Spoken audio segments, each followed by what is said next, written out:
So recently, Mexican legend, Hall of Famer Carlos Zarate said recently that he felt like the Canelo fight, the decision basically was it was a decent fight. He said, but he already felt like Canelo needed to knock him out because he's already been through those kind of fights, and in this fight there wasn't really a lot of exchange of blows. And when he got the first knockdown, he didn't. When he got the knockdown, he didn't follow through with it. He didn't try to take him out immediately. He kind of backed off from it. And as a boxer, as a champion, he says, you go after guys like that. You go after him. And he felt like in this fight, and this is a Mexican legend. I'm talking about 63 knockouts and 66 wins. So this is a guy that's talking about at a high level of boxing, a level that people who's never been in the ring can't speak on. But he's talking about he should have went in there and followed through with the knockdown. Should have put way more pressure on Berlanga after that knockdown. And the difference between this knockdown and the John Ryder knockdown, Canelo got hurt. He hurt his hand. He tried to get John Ryder up out of there in Guadalajara.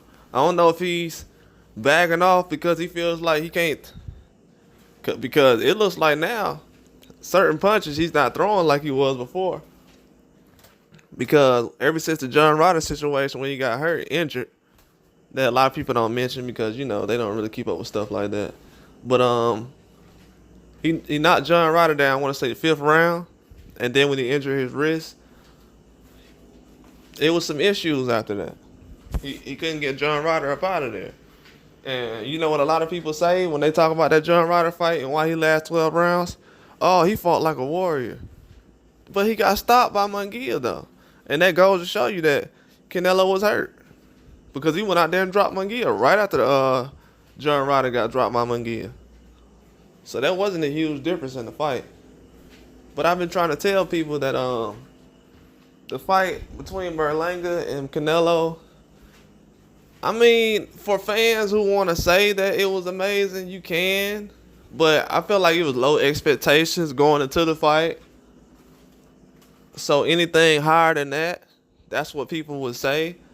But I've never seen before, me personally, I've never seen people actually give fighters credit for going 12 rounds with any fighter.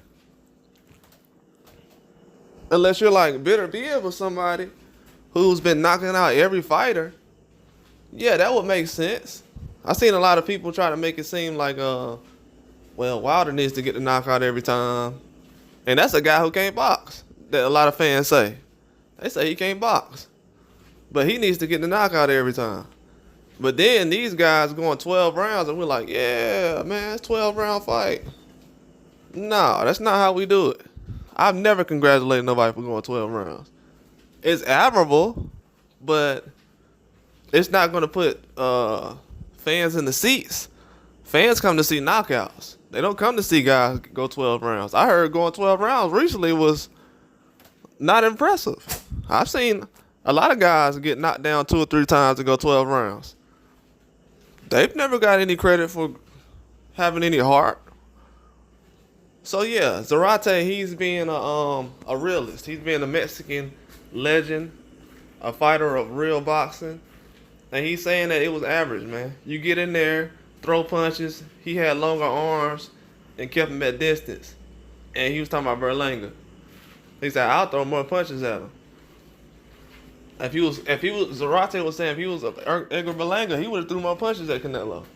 Berlanga got comfortable as the rounds went on, like the last couple of rounds. He was trying to land some shots. He was trying to get Canelo up out of there. Me personally. But he was in survival mode most of the time.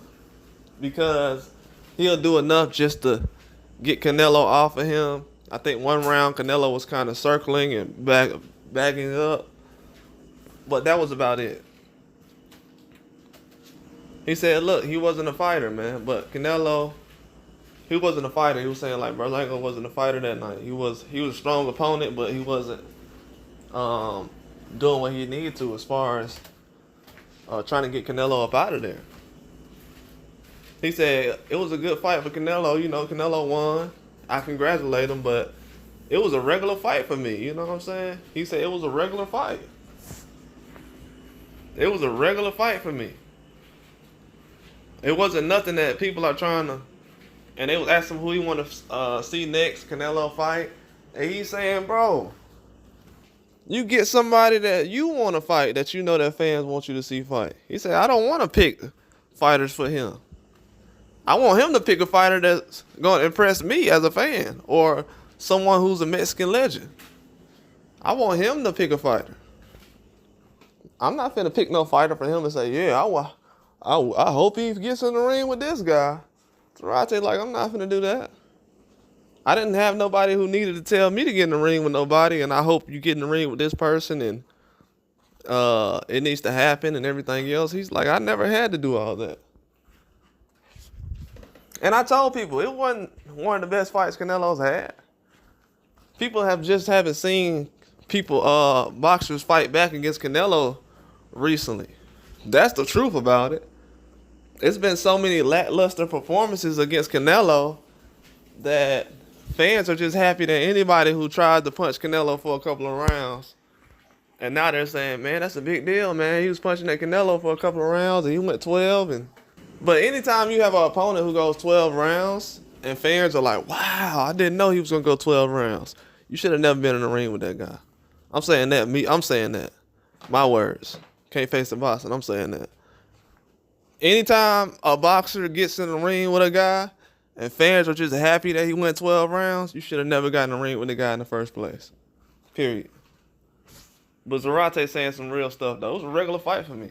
Was it good enough to watch? And yeah, absolutely. Absolutely. It was still high-level boxing. Was it all-time great? This probably Canelo's last prime year? Would I say Canelo used one of your last prime years? Probably the last time you're going to be at a high level? That was probably Canelo's last time he's going to fight at a high level. Canelo slowed down in that fight. His face has been beat up a couple of times these last couple of fights. I've been giving him credit on defense, but his face been beat up the last couple of fights because he doesn't have the same agility and speed he had, but his face has been touched up the last couple of fights. It really has. And that's from him trying to get a knockout, but still, I'm letting y'all know it's not easy as everybody thinks. It's definitely not easy. And people comparing Berlanga to a 54 Charlo, man, don't do that. The fact that people are doing that to Berlanga, that makes everything worse. But that's all I got. Like and subscribe.